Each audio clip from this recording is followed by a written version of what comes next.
पुंडलिकवरदारि विठ्ठल श्री ज्ञानदेव तुकाराम सद्गुरु समर्थ त्र्यंबकानंद महाराज की जय। माऊली ज्ञानेश्वर महाराज की जय। जगद्गुरु तुकाराम महाराज की जय। श्री गुरुदेव।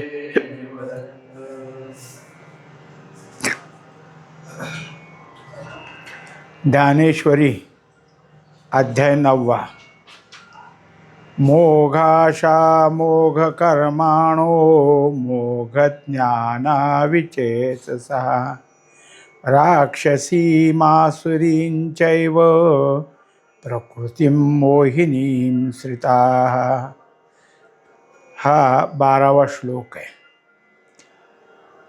व्यर्थ अशा आशा धारण करून आणि त्या आशेप्रमाणे व्यर्थ अशी कर्म करायची, त्याच कर्माला त्या आशेला धारण झालेलं जे ज्ञान आहे की त्या ज्ञानाच्या ठिकाणी कुठल्याही प्रकारचं फल देण्याची शक्ती नाही। शिवाय ज्यांच्याकडं अशा तऱ्हेचं आहे त्याचं चित्त भ्रष्ट झालेलं आहे। अशी जी काही प्रकृती आहे की जी राक्षसी आणि आसुरी आहे, तिच्या ठिकाणी सगळ्यात जास्त काय असतो तो मोह असतो। आणि त्या मोहावर त्या प्रकृतीनं सगळं काय आहे आपला चाललेला कारभार म्हणजे ती त्याच्यावरच अवलंबून आहे।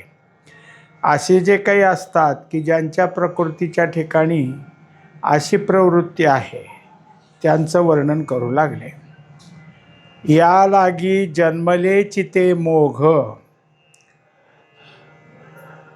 जैसे वार्षे वीन मेघ का मृगजळाचे तरंग दुरुनीची पहावे। आता हे जे काय आहेत हे कसे आहेत तर जन्म तर झाला आहे पण काहीतरी मनोराज्यात राहायचं।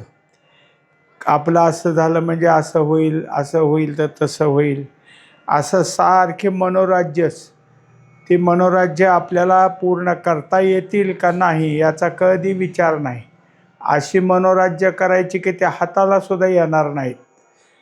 मग त्याला उदाहरण दिलं कसं तर जसं बिगर पावसाचे ढग असतात, नुसतेच आकाशात येतात आणि वाऱ्याने पुढे जातात, किंवा मृगजळाचे असलेल्या लाटा त्या लांबूनच पाहायच्या असतात।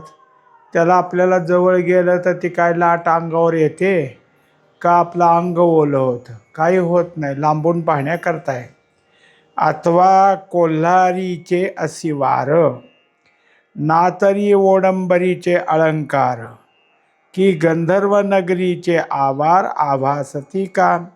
आता त्याच्यानंतर दिलं की दुसरे कसे आहेत तर कोल्हारी कोल्हेरी असं त्याला म्हणलं। कोल्हेरी म्हणजे काय तर बनवलं रे, कुणी बनवलं आहे तर कुंभाराने बनवलेली चित्र आहेत। आणि मग त्या चित्रावर त्याने काय आहे की घोडा काढलेला आहे, हत्ती काढलेला आहे, उंट आहे, हे सगळे चित्राचेच बनवलेले आहेत। आणि त्याच्यावर बसलेला त्याचा स्वार म्हणजे घोडेस्वार, आशिवार म्हणजे घोडेस्वार। आता ते चित्राचाच घोडा आहे ना, हा आत्ता पळल म्हणलं तर कसं समजा एखाद्या घोड्याचं असं काढलं की एक पाय वर आहे, दुसरा पाय मागं आहे। आता तो काय करणार आहे, पुढं ढांग टाकणार आहे। मग काय करतो बघणारा बघतो बरा होतो, आता तरी टाकल, आता ते चित्रच आहे ना, ते काय पुढं ढांग टाकणार आहे। पण बघण्याचे जे काही त्यात ठरलं तसं ना तरी ओडंबरीचे अलंकार। दुसरं काय आहे की नुसतेच आहेत काहीतरी जादूटोणा करणारे। आणि त्यांनी काय करायचं की किंवा नुसतं आपलं असं हा अलंकार घातला तर अलंकार घातला तोंडानीच म्हणायचे। असे जे काही तोंडानी म्हणणारे, जसं लहान पोरी म्हणतात का नाही की आम्ही हे पदार्थ केला ते केला आणि खायला देतात, तसे हेच। आता यांच्या ठिकाणी काही नाही, नुसतं तोंडी अलंकाराचे नाव आहेत की गंधर्व नगरीचे आवार आभासती। आणि दुसरं काय असतं, ढग आले आणि संध्याकाळच्या वेळेस जे संध्याकाळचं ऊन असतं ते ढगावर पडलं म्हणजे ढग चमकायला लागतात, ढगाचे आकार त्याप्रमाणे होतात. आता काही वेळेला असं सांगतात की एखादं काय आहे की पाणी आणि पाण्याच्या ठिकाणी त्या किरणांचं काय झालं, किरणं पडली पाण्यावर, तर तिथं कोणी धुणं धुत असेल काही असेल तर त्याची परावर्तित किरणं बरोबर वर ढग असला तर त्या ढगावर जातात आणि ढगात कोणीतरी धुणं धुतंय, तिथं सगळी माणसं इकडे तिकडे जातात असं दिसायला लागतं. कारण त्या तिरप्या किरणांचा आणि ढग तिथं जर काळा ढग असेल तर त्यावर ते सगळं प्रतिबिंब उमटतं आणि मग त्या प्रतिबिंबात जे काही दिसतं त्याला गंधर्वनगर म्हणायचं. नसेल तर ढगाच्या आकारावर सोनेरी लाल असे जे काही उन्हाचे ठिपके उमटतात त्यालाही तसं म्हटलं जातं. आता मुळात हे काय आहे की काय आभासच आहे की ढगावरचा, म्हणून त्याला गंधर्व नगरीचे आवार आभासती का. आता ते सगळं सगळं कसं आहे तर भासच आहे. सावरी वाढिन्नल्या सरळा, वरी फळना आतू पोकळा, का स्तन झाले गळा शेळीचे जैसे. आणखीन उदाहरण दिलं की जसं काय आहे की ह्याचं झाड आहे, म्हणजे निळुंबी म्हणा, त्याला काय गंगासागर दुसरं नाव आहे, तर नुसते लांबलचक असतात, त्याला फुलंही येतं, त्याला काय आहे इतक्या लांब असतात की त्याचं फाटे काढून चिरून टोपली बनवतात त्याची, इतके लांब लांब असणारे ते. मग नुसते लांब झाले म्हणजे त्याला काय फळं येणार आहेत का, त्याचा कोणाला फायदा आहे का काय.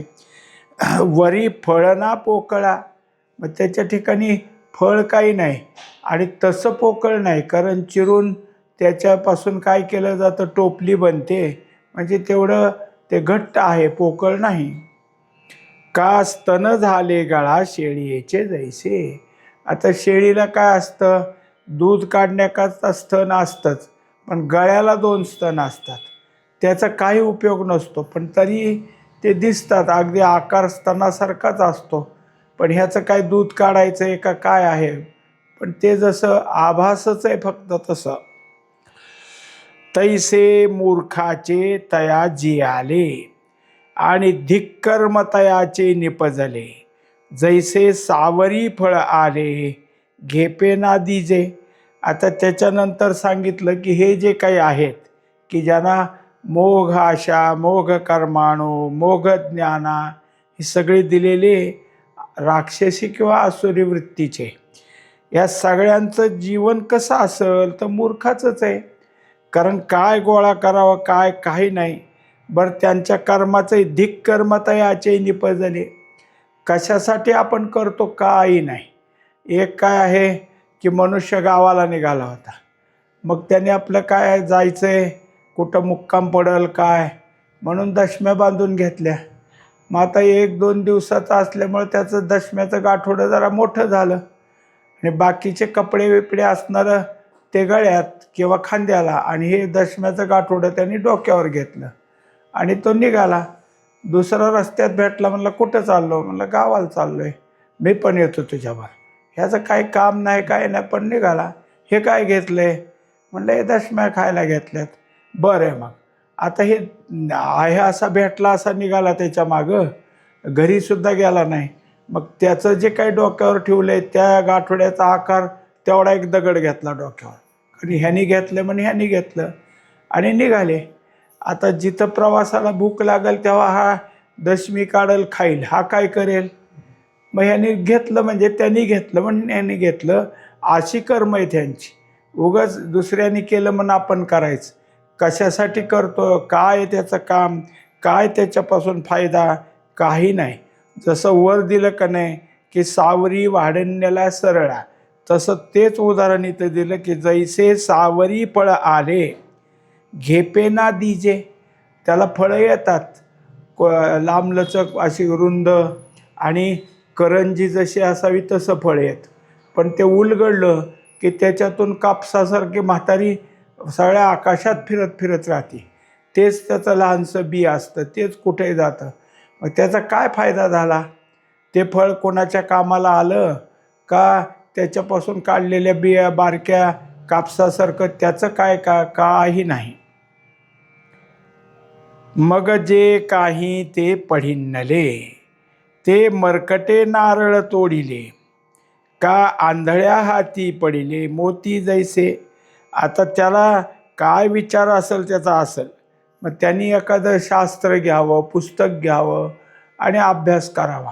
हे कसे असतात सगळे असेच की हे कर्म केलं असतं असं मिळतं, ते केलं असतं तसं मिळतं. म्हणजे ज्यापासून जे कर्म केलं असता आपल्याला काहीतरी फायदा होतो अशी शास्त्राची पुस्तकं काढायची. पण त्याला विधी नाही, योग्य रीतीने ते करायचे नाहीत. नुसतं आपलं सांगितलं आहे म्हणलं की तेच करायचं. आता त्याच्यापासून जर त्याचा विधीच काही नाही तर सगळं ते वाचन पाठपाठांतर वाया गेलं. ते मरकटे नारळ तोडिले. आता त्याला दाखवलं की माकडाने नारळ तोडल्यासारखं. माकडाचं नारळ तोडणं का विशेष आहे, तर त्याला वाटतं हे फळ आहे. मग त्या फळावरची जी काय असणारी वरची जी साल आहे ती काढून टाकतो आणि आतला जो काही नारळावरची शेंडी ती दाताने काढायला लागली की त्याच्या सगळं दातात अडकतं. हे असलं कोण खायला लागले म्हणून फेकून देतो. म्हणजे नारळ काढायचा, सोलायचा बघायचा आणि ते दातात केसरं अडकली त्याची की असलं नसतं, असलं कोणी खायला लागले म्हणून फेकून द्यायचं, निघून जायचं. म्हणून त्याने नारळ तोडला तर काय फायदा झाला त्याला, का आंधळ्या हाती पडिले मोती जैसे. आणि आंधळ्याच्या हातात जर मोती दिले तर काय कळणार आहे त्याला.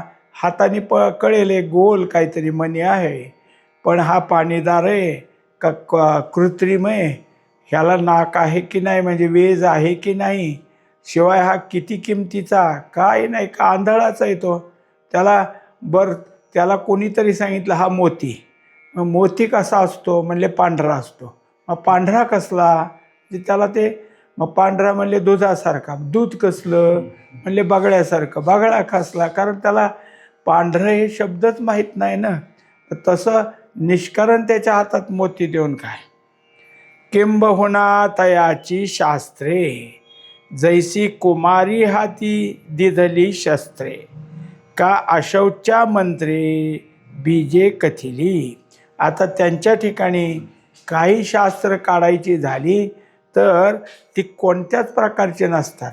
एरवी काय आहे की धर्म सांगणारी काही शास्त्र आहेत, आचरण सांगणारी काही शास्त्र आहेत, विद्या सांगणारी काही शास्त्र आहेत, वेगवेगळ्या विद्या आणि त्या विद्यांची काही शास्त्र आहेत. शिवाय काय आहे की अध्यात्माचं काही शास्त्र आहे, अजून काही बाकीचे शास्त्र आहेत. पण यांची शास्त्र काय आहेत, यांची शास्त्र ह्यांना जे काही कर्म करायचे त्या कर्माची. आणि ती कर्म करत असताना त्यांनी कसं करायचं, तर जसं एखाद्या मुलीचा खेळ आहे आणि त्या मुलीच्या खेळात तिच्या हातात जर शस्त्र दिलं तर ते स्वतःला लागून घेते का दुसऱ्याला लागते काही सांगता येत नाही. म्हणजे जसं आता हिने खेळ मांडला लहान मुलीनी आणि मग तिथं काय करायचं आहे स्वयंपाक ते सुरू झाला, पण त्या मुलीला लक्षात नाही आलं की आई कशी कांदा चिरते, म्हणून आतनं सुरी घेऊन आली. आता कांदा खोटा पण सुरी कशी आहे, सुरी खरी. मग ती काटायला गेली तर तिच्या बोटाला तरी कापल, नाहीतर अजून कुठं तरी कापल. म्हणजे तिनं हातात हत्यार घेतलं, शस्त्र घेतलं तर तिला कसं वापरावं ते कळणार नाही. तसं ह्यानं हे शास्त्र कसं असतं, त्याचं विनियोग कसं करावं हे कळत नाही. आणि मग त्यातनं एखादा मंत्र घेतलाच का अशौच्या मंत्रे, तो मंत्र पवित्र करून, कारण कोणताही मंत्र घेतला त्याचं काय आहे अनुष्ठान करावं लागतं. तुम्हाला तो मंत्र सिद्ध करावा लागतो. मग त्या मंत्राचे काय आहे की पुढं आपल्याला काही ना काहीतरी उपयुक्तता होते. मग आता असा जो मंत्र आहे ते त्यांनी काय केलं, सिद्ध केला नाही. घरात नवीन देव करून आणले, त्यांची प्रतिष्ठा करण्याकरता त्यांना योग्य प्रकारचे विधीने त्यांना द्यावं लागतं, मग ते देव्हाऱ्यात ठेवावं लागतात. तसं शास्त्र किंवा घेतलेला मंत्र तो सुद्धा त्याच्या ठिकाणी काय आहे अनुष्ठान केल्यानंतर पवित्र होतो.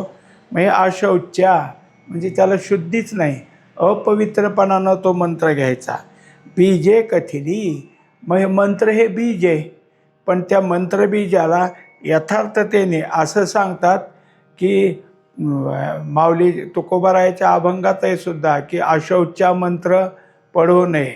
जर असं चुकीचे मंत्र म्हणले, अशुद्ध म्हणले तर त्या माणसाला वेड लागतं, वेडं होऊन जातं ते माणूस. तसं यांना ह्याचं काही नाही, आपल्याला ह्या मंत्रापासून काय होईल का ते नाही, उलट आपला फायदा होईल असं करून चुकीचा म्हणायचा आणि चुकीचा मंत्र म्हणत त्याचा फायदा शोधायचा. तैसे ज्ञान जात तया आणि जे काही आचरले गा धनंजया, ते आघवेच गेले वाया जे चित्तहीन. आता त्यांच्या ठिकाणी सांगितले जैसे ज्ञान जात तया. ज्ञान जात म्हणजे अज्ञानाच्या पोटातून निघालेलं ज्ञान. काय असतं, काही माणसाला दुसऱ्यानं सांगितलेलं पटत नाही, मला कळतं असं म्हणून तो ठरवत असतो. आपल्याला काय कळत नाही का, आपल्याला काय येत नाही का, हे जे असतं त्याच्याजवळ मुळातच कळणं नाही. न कळतेपणातनं निर्माण झालेलं ज्ञान ते ज्ञान जात. अशा ज्ञानानं त्यांनी जे जे काही आचरण केलं, आता वर जे सांगितले, शास्त्र हुडकली, मंत्र म्हटले, त्याच्यानंतर त्याने काय आहे की जे काही करायचं आहे ते करायला घेतलं, तर त्या आचरणापासून त्याला काय मिळणार आहे, तर काही नाही, ते आघवेच गेले वाया. आता मुळात काय आहे की वरच आपल्याला श्लोकात सांगितलं की ह्यांना मोह आहे, मला हे मिळावं, मला ते मिळावं. काय असतं हे सगळं माऊलींनी जे सांगितलं आहे ते कुठंतरी ह्या श्लोकाला धरून सांगितलं आहे असं नाही. आत्तासुद्धा तेच असतं की मला हे पद मिळावं आणि त्या पदाची मागणी करणारा जो शत्रू आहे किंवा आपला प्रतिस्पर्धी, त्याचे काय आहे, हानी व्हावी, त्याचा पराभव व्हावा म्हणून असलंच जाऊन कुठंतरी करतात. आता त्यांना काय मंत्र म्हणता येत नाहीत म्हणून कोण म्हणतोय, कोणाकडं जावं ते शोधायचं त्यांना माहीत असतं आणि तिथं जाऊन रात्री अपरात्री करायचं. कारण हे जर जाहीर झालं तर त्याचा प्रतिस्पर्धी काय गप्प बसतो का, नाहीतरी तोही कुठेतरी शोधून जातच असतो. मग ह्याच्यात कोणतरी जिंकलं कोणतरी हरणारच आहे ना, म्हणजे वायाच जाणार आहे कोणाचं का होईना, कोणाचं तरी ते त्याचा योग म्हणून आलं, या आचरणाने आलं असं नाही. पण हे सगळे असेच उद्योग असतात. झालं मोठमोठे उद्योगपतीसुद्धा आपल्याला काहीतरी उद्योगात यश यावं, दुप्पट पैसे मिळावेत असंच करायचं. म्हणजे हे सगळी लोक अशा तऱ्हेचं करतात की फक्त ह्यांना मोह कशाचा आहे, पैसे अधिक मिळावेत, पद चांगलं मिळावं. पण हे जे करायचं आहे ते आचरण योग्य करायचं आहे का, त्या पद्धतीने झालं का, ह्याचं कुठं ज्ञान आहे. आणि ज्याच्याकडं दिलं त्याला काय घेणं आहे, त्याने पैसे घ्यायचे, तुमचं कसंही हो तिकडं. म्हणजे मग एखाद्याला काय गुरुची बाधा असली, त्याने काय करायचं, त्याचा दिलेला मंत्र म्हणा म्हणजे बाधा कमी होईल. मग ह्याला कुठं वेळ आहे, मग त्यांनी कुणाला तर जायचं, सुपारी त्याची म्हणा, करा तुम्ही जप त्याचा. मग आता तो कित्येक सांगितलेल्या हजाराने असतो, ह्याला काय घेणे, 4-8 दिवस झाला तुमचा मंत्र, हे बघा ही मंत्रलेली सुपारी, काही होऊ तिकडं. हे सगळे काय आहे अशाच तऱ्हेचे आहेत. ह्यांना व्यर्थ अशी आशा आहे आणि व्यर्थ कर्म करत अज्ञानजन्य ज्ञानानं पुढं पुढं चाललेले असतात. पै तमगुणाची राक्षसी, जे सद्बुद्धी ते ग्रासी, विवेकाचा ठावो चिपुसी निशाचरी. आता यांना असं का झालं, तर यांच्याजवळ तमोगुण आहे. कारण सत्वगुणाने जर असतं तर सत्वगुण हा परिणामाची काय होईल त्याची हे पाहत असतो. सत्वगुण हा परिणामाला भीत असतो, तमोगुण तसा नसतो. तमोगुणाला मूडत आहे, तो आपल्याला नाही तर नाही, दुसऱ्याला पण नाही असा करणार आहे. आणि त्या तमोगुणानं त्याच्या ठिकाणी मूढ वृत्तीला, आता म्हणलं राक्षसी वृत्ती, ती उभा राहिली. तर एवढी तेवढी जरा बुद्धी होती, तिला सद्बुद्धी म्हणत होती, ती सद्बुद्धीला आवरण आलं तमगुणाचं. आता कुठं राहिली ती सद्बुद्धी, त्या सद्बुद्धीच्या ठिकाणी आवरण आल्यामुळं तिच्यातला विवेक गेला आणि विवेकाचा ठावोची पुसे, आता विवेक राहिला नाही. मग हे जे आहेत हे राक्षसी म्हणून निशाचरी म्हटले. आता पहा, की रावणाला वेदाचे सगळे भाग पाडले, वेदाच्या श्रुती व्यवस्थित जुळवल्या, त्याचे ऋग्वेद काय वेगळा आहे, यजुर्वेद कसा आहे, सामवेद कसा आहे, त्यांनी सगळं निर्माण केलं. बाकीच्या गोष्टी त्याला यज्ञ याग चांगले येत होते, पण विवेक नव्हता ना, हे कशात कुठं वापरावं कळत नसल्यामुळं विवेकहीनतेनं सगळं असूनसुद्धा त्याचं वाया गेलं. आणि मग हे व्यवस्थित करत नाही म्हणून त्याचं नाव राक्षस. राक्षस म्हणजे काही चित्रात दाखवते 2 शिंग आहेत आणि कान मोठे, तसं काही नाही. राक्षस हा माणूसच, पण राक्षसी वृत्ती. म्हणून ह्यांचं सगळे जे कारभार असतात ते अंधारातले, म्हणून याला निशाचर म्हटले. ते प्रकृती वरपडे झाले, म्हणून चिंतेचे निकपोले गेले, वरी तामसियेचे पडिले मुखा माझी. आता एकंदरीत हे सगळे काय आहेत, तमोगुणी वृत्तीच्या प्रकृतीच्या ताब्यात सापडले. आणि तमोगुणाची वृत्ती बुद्धीला कधीच चालना देत नाही. मंद बुद्धी चालल्यामुळं त्या बुद्धीला काय करायचंय आणि काय केलंय ह्या दोन्ही चिंताच राहिल्या. करायची चिंता केल्यावर सुद्धा प्राप्त होतंय का नाही चिंता, त्याच्यातच त्यांचं काय आहे सगळं गुंतून गेले. असे जे काय आहेत तमोगुणीय, ते तमोगुणी त्या तमोगुणाचे जे काही मोह आहे त्याच्यामध्ये पडलेले आहेत. जेथ आशेचे लाळे आतू हिंसा जीभ लोळे, तेवीची संतोषाचे चाखळे अखंड चगळी. आता यांच्याजवळ काय आहे की जसा एखादा पदार्थ असतो, तो पदार्थ आपण तोंडात घालून चघळायला लागलो की लाळ सुटते, आणि मग लाळ सुटली की जीभ जी असते ती जीभ काय करते, त्या असेल त्या पदार्थाला इकडून तिकडं फिरवते. पण ते सगळं फिरवत असताना त्याच्यातून काहीच नाही. आता जसं मनुष्य काय करतो, तंबाखू खातो. मग आता त्यांनी काय केलं, ती तंबाखू तोंडात फिरवायला सुरुवात झाली की लाळ सुटली.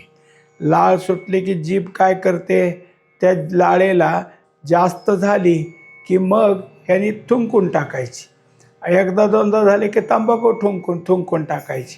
पण थुंकायचीच होती तर खाल्ली कशाला, त्याच्यापेक्षा तिला काही पोटात जायची नव्हती, पोटातली भूक भागवणार नव्हती, असंच सगळे. त्याच्यामुळं हे सगळं झालं तरी त्या खाण्यानं त्याच्या जिभेला काय चुनचुन वाटत असेल ती त्याला आनंद वाटतो, मग त्यात संतोष आहे. अशा तऱ्हेनं काही कारण नसताना ह्या संपूर्ण ह्याच्यामध्ये याने काय केलेलं आहे तर हिंसा कशी, ते हिंसेकडं पाहिलं. तमोगुण म्हणजे हिंसेकडं जातो आणि हिंसाच त्याच्या ठिकाणी. मग आता हिंसा कोणती, तर अर्वाच्य बोलायचं झालं, उद्धटपणाने बोलायचं, हे त्या जिभेचं काम. आणि मग त्याच्यामुळं पुढचा घाबरला की याला आनंद होतो. हे सगळं पुढची आशा, म्हणजे ह्याला घाबरून ह्याच्याजवळचं काहीतरी हिसकावून घ्यायचं आहे, दे नाही तर तुला मारून टाकीन, तुझ्या घरादाराला मारून टाकीन, असं म्हणत असल्यामुळं त्याच्याजवळ काय असेल ते घ्यायचं. जे अनर्थाचे कान वैरी, आवाळुवे चाटीत निघे बाहेरी, जे प्रमाद पर्वतीची दरी सदाची मातली. आता यांच्याकडे काय आहे की अनर्थ आहे, अर्थप्राप्ती किंवा योग्य प्राप्ती काहीच नाही, अनर्थच त्यांच्या ठिकाणी आहे. आणि अनर्थाने वागत असल्यामुळं त्यांच्या संपूर्ण ह्याच्यात काय आहे, जर कोणी सांगितलं की हे चांगलं नाही तर ते कानामागं टाकून द्यायचं, म्हणजे ते न ऐकल्यासारखं करायचं. आणि जे काही प्राप्त होणार आहे किंवा प्राप्त होण्याची ह्यांना आशा आहे ते कसं मिळेल ते पाहायचं. ते मिळवण्याकरता प्रमाद पर्वताची दरी, मग प्रमाद म्हणजे काही ना काहीतरी चुका करणे. मग इतक्या चुका करायच्या की जसं एखादी काय आहे पर्वताची दरी असते, ती जशी खोल असते तसे ह्यांचे प्रमाद, तसे ह्यांच्या चुका यांच्याजवळ आहेत. आता यांच्याजवळ काय काय झालं, आशा एक आली, हिंसा एक आली, त्याच्यानंतर काय आहे प्रमाद एक आहे. अशा तऱ्हेनं किती गुण आहेत ते सांगतात. जेथ द्वेषाची दाढा, खसखसा ज्ञानाचा करती रगडा, जे आगस्ती गवसनी मूढा स्थूल बुद्धी. आता त्याच्यानंतर जसं वर सांगितलेले 3 पाहिले तसं आता द्वेष सांगितला. द्वेष काय करतो मनुष्याला? रागाने समोरच्या माणसाचं काय करून काय नाही असं त्याचं झालेलं असतं. अशा वेळेस त्याच्या ठिकाणी काय होतं की दात खाल्ले जातात, हात चोळले जातात. ह्यांनी काय केलं तर जे काही कोणी खरं ज्ञान असेल किंवा आतल्या अंतर्मनानं असं करू नको म्हणून सांगितलं तर ते ह्याने सगळं चिरडून टाकलं. म्हणजे त्याच्या ज्ञानाला कोणी जरी काही सांगायला गेलं किंवा सुचलं गेलं तर त्यांनी काय करायचं आहे की ते नको म्हणून काढून टाकायचं. मग जसा आगस्ती आहे, आगस्तीने काय केलं की सगळे जे काही आहे आपल्या याच्यात काय समुद्र, तो सगळा एवढा मोठा सगळा घेतला. तसं ह्याला मी किती खाऊ किती घेऊ. आता आगस्तीची शक्ती, अफाट समुद्र त्याने घेतला. ह्याला वाटतं तेवढं मी घेईन म्हणून मग आगस्ती गवसनी मूढा, त्याच्यासारखं मिळवण्याचं ह्याच्या डोक्यात तयार होतं. असा हा स्थूल बुद्धी आहे. ऐसे आसुरियेचे प्रकृतीच्या तोंडी, जे आले गा भूतोंडी, ते बुडवून गेले कुंडी व्यामोहाच्या. अशा तऱ्हेनं जे ह्याच्यात गुंतलेले आहेत ते सगळे काय आहेत तर या सगळ्यामध्ये बुडून गेलेले आहेत. आता जो मोह होता तो अधिक झाला की ते भ्रांतीस्वरूप झाला. अशा ठिकाणी ह्यांची सगळी काय आहे की जीवनयात्रा चालली. मग राक्षसी किंवा आसुरी वृत्तीचे कसे असतात त्याचं वर्णन चालू आहे. पुंडलिक वरदार विठ्ठल, श्री ज्ञानदेव तुकाराम, सद्गुरू समर्थ त्र्यंबकानंद महाराज की जय. माऊली ज्ञानेश्वर महाराज की जय. श्री गुरु तुकाराम महाराज की जय. श्री